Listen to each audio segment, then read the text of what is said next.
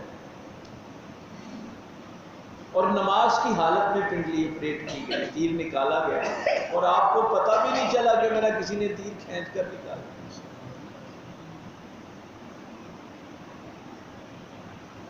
غفلت کے ساتھ نہیں، محبت کے ساتھ، چونکہ رمضان میں دونوں چیزیں ہیں، رات کو قیام کا حکم ہے میرے نبی صلی اللہ علیہ وسلم نے، اور اب تو یار انٹرنیٹ آپ کے پاس ہے، ساری دنیا سامنے ہے آپ کے، خانے کعبے میں بھی 20 رکعتی تراویح پڑھی جاتی ہے، مسجد نبوی شریف میں بھی 20 رکعتی پڑھی جاتی ہے۔ کیوں آپ ابلیس کے نرغے میں آ جاتے ہیں 8 تراویحاں بڑھیاں نے؟ کیا یہ اللہ کے ساتھ یہ محبت ہے؟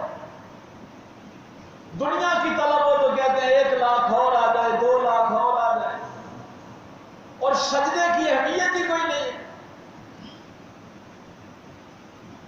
تو میرا اللہ فرماتا ہے کہ نماز کی حفاظت کرنے والوں کو ہدایت ملے گی، نماز تو اللہ کا ولی بھی چھوڑ دے تو گمراہ ہو جاتا ہے، اس کی کوئی حیثیت نہیں رہتی۔ وَمِمَّا رَزَقْنَاهُمْ يُنْفِقُونَ، فرمایا بنی اسرائیل بخیل ہو گئے تھے، کنجوس ہو گئے تھے، اور میرے نبی کے صحابہ اللہ نے جو کچھ ان کو دیا ہے اس دیے میں سے خرچ کرتے۔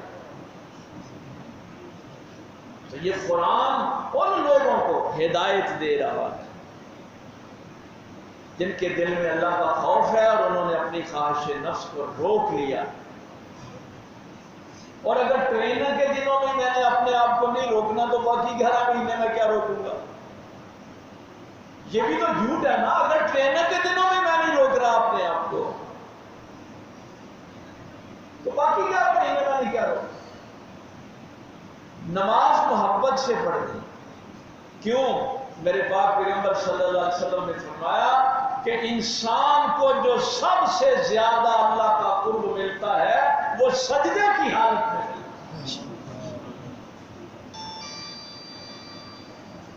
اس سے بڑا قرب انسان کو ملتا ہی نہیں ہے جب وہ ذلیل ہو کر اپنی پیشانی اس کے سامنے رکھتے ہیں۔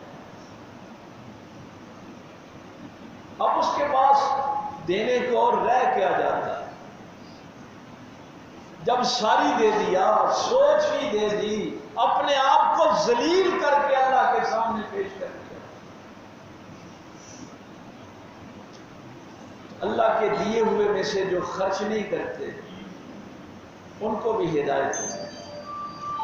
تو ایک ہدایت کا معنی یہ کہ سیدھے راستے کا علم ہو، دوسرا یہ ہے کہ اس راستے پہ چلنا کیسے ہے، اور تیسرا یہ ہے کہ نبی پاک صلی اللہ علیہ وسلم سے وابستہ ہو کر اپنی منزل کو پا لینا، یعنی اللہ کی رضا کو پانا۔